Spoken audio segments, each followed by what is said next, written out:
الذين آمنوا وتطمئن قلوبهم بذكر الله ألا بذكر الله تطمئن القلوب۔ دیکھتے ہیں اس بارے میں موجود دلوں کی مختلف اقسام، بہت سارے دل ہیں اس میں، اور ہدایت کی بھی آیتیں بہت سی ہیں۔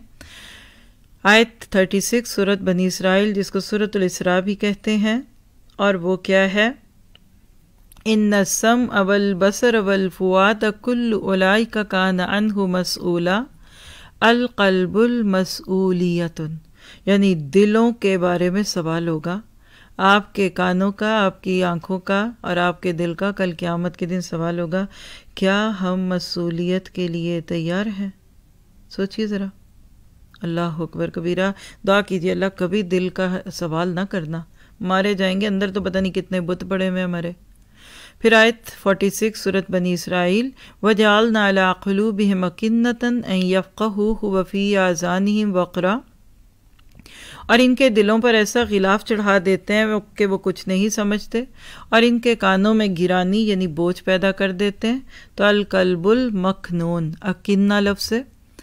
سورۃ کہف 14، وَرَبَطْنَا عَلَىٰ قُلُوبِهِمْ إِذْ قَامُوا، یہ ہے القلب المربوط۔ دعا کریے آج کا پارہ پڑھنے کے دوران میرا دل قلب المربوط میں ڈھل جائے۔ بڑا خوش رہتے ہیں ایسے لوگ، پہاڑ بھی اوپر سے یقین کرے گزر جائے، رولر کوسٹر سے گزر رہے ہوں، ایموشنلی اندر سے ڈیمالش ہوئے ہوں، اندر آنسو گر رہے ہوں، ساری رات رو رو کے گزری ہو، صبح ان کے چہروں پہ مسکراہٹ ہوتی ہے۔ گھر میں جھگڑا ہو رہا ہو، باہر آتے ہیں تو تعریفیں کرتے ہیں ایک دوسرے کی، شوہر بیوی۔ دعا کیجیے ہمارے دل کے اندر کیا ہو رہا ہے کسی کو پاس بیٹھے خبر نہ ملے، ساتھ سوئے شوہر کو نہ پتہ چلے کہ یہ کیا ہو رہا ہے، یہ کیوں ہو رہا ہے۔ اللہ تعالیٰ آپ کو مجھے ایسا ہی مربوط دل دے دے۔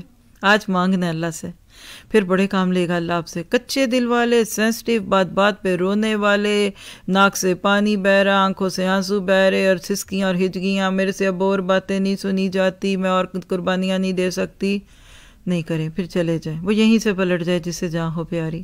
اللہ اپنے رستے کے کام القلب المربوط سے کراتا ہے۔ بڑے فیصلے کرنے والے، بڑے حوصلوں والے لوگ، بڑی پکچر میں دیکھنے والے، پھر اللہ ان کے لیے ناممکن کو ممکن بناتا ہے۔ آج کے پورے پارے میں آپ یہ سبق لے لیں، ناممکنات کو ممکن بنانے کا ایک ہی راز ہے کہ دل کو مربوط کر لیجئے۔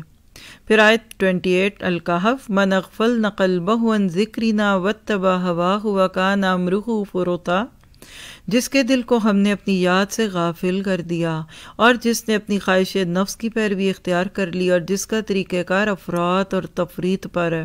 تو القلب الغافل یہ ہے اس کا اپوزٹ۔ آج ہمارے دل افراط اور تفریط میں اور خواہشات نفس کے پیچھے پڑے ہیں۔ پھر 57 کہف، اِنَّا جَعَلْنَا عَلَىٰ قُلُوبِهِمْ أَكِنَّةً أَن يَفْقَهُوهُ وَفِي آذَانِهِمْ وَقْرًا القلب المکنون، کہ اللہ کہتے ہیں ہم نے ان کے دلوں پر غلاف چڑھا دیے ہیں۔ خود نہیں چڑھتا، پھر اللہ چڑھاتا ہے کہ بیٹھو گھر، تمہیں کچھ نہیں چاہیے، تم مزے کرو، تمہارے دل کا تعفن اندر ہی رہے گا اور تمہیں ہدایت کی بات نہیں ملے گی، اور پھر ان کو قرآن کی بات سمجھ ہی نہیں آتی اور کانوں میں بوجھ ہوتا ہے۔